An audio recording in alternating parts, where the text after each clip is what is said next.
Hey everybody, it's time to make macaroni and cheese, Southern style. You start with your dried macaroni. I'm going to use 4 cups of it. And you're going to use 1/3 cup of butter and 1/3 cup of plain flour. I'm going to use 1/2 block of cheese, 6 ounces. You can use shredded cheese. You can use whatever you want. I'm going to use my homemade breadcrumbs, some Parmesan cheese, and milk.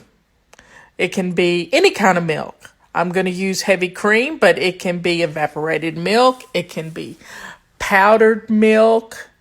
It can be just plain old milk out of the refrigerator, but you're going to need 2 cups of it. Just keep it simple. I always have backup milk in my freezer and in my pantry. Cook your macaroni per instructions, but decrease the cooking time by 2 minutes because you don't want it to overcook. And then while the macaroni's cooking, you're going to make your cheese sauce. Now, this is a basic white sauce that you can use with absolutely any recipe you want to make. Say, tuna casserole or a Parmesan sauce. This is just a basic white sauce. Whatever you add to it will change the flavor of it. So you start with 1/3 cup of butter, 1/3 cup of plain flour. And you're going to melt that butter on a medium-low heat. And you're going to add your flour to that. Now, this is so simple. I learned this in high school. This is just a basic little recipe that you keep in your head. And you stir it around until it gets smooth. I was actually using my favorite spoon, but then I'm going to have to grab a spatula to help smooth out the little lumps of flour.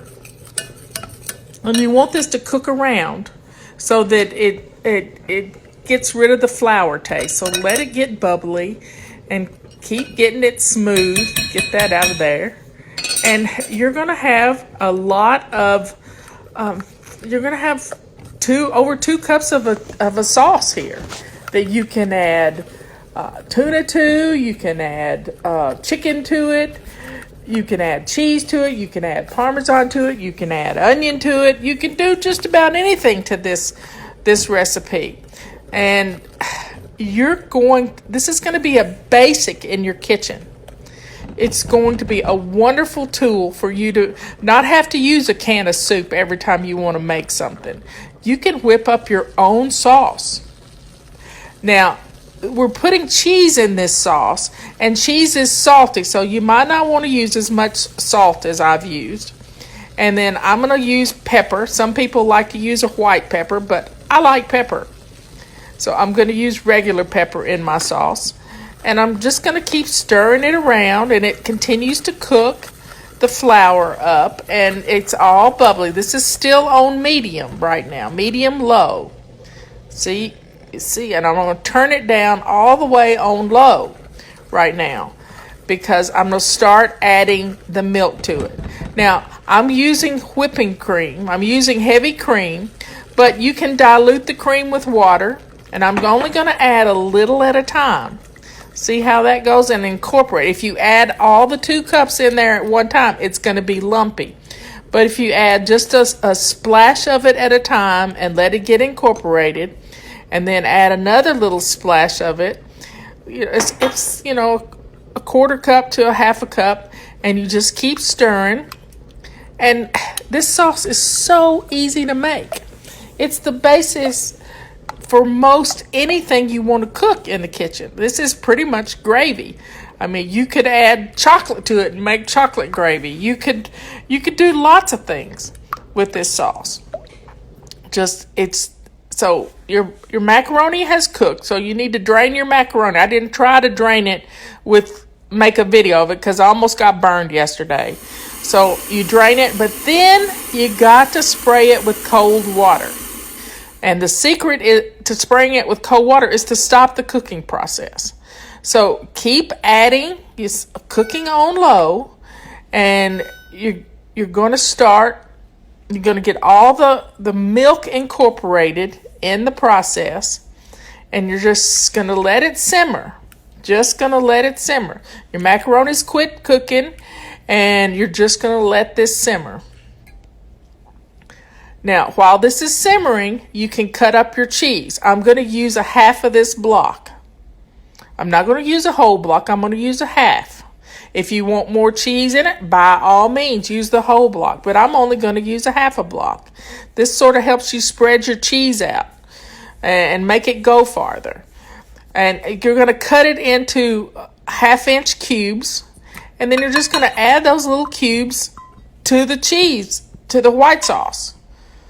And your heat is really low. Now, you can do this in a double boiler, but since I'm using an electric stove, it's not going to scorch because it's on low.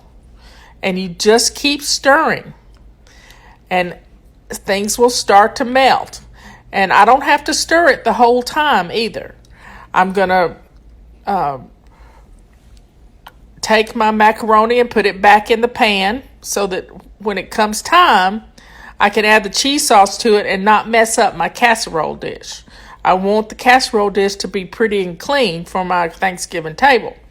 So you just keep stirring the cheese sauce, and look how beautiful this is getting. This is just absolutely a gorgeous cheese sauce. Now, my husband likes to put a little bit of dried mustard into his cheese sauce, but I'm not going to do that. Dried mustard is a great complement to cheese sauce. And this is just so simple that anybody can do this. And you've practically watched me do it in real time. Now we're going to add the cheese sauce to the macaroni that's back in the pan. And then we're going to stir it around because you don't want to make a mess on your stove or on your counter. And this is kind of thick and ooey gooey. And then we're going to pour it in our casserole dish. Just look at that. Now, I'm going to take my homemade breadcrumbs and some Parmesan cheese, and we're going to top it. And it's so simple. Parmesan cheese gives it a little bit of bite to it. Nice flavor. And my homemade breadcrumbs, I made a batch of bread last winter, and it wasn't very good, so I just ground it all up and add some herbs to it and put it in the freezer. So I have my homemade breadcrumbs. And then when you get ready to cook this at 350, and you're good to go. I'm going to put mine in the freezer and take it out a couple of days ahead of time and let it get to room temperature before I put it in the oven. This is yummy.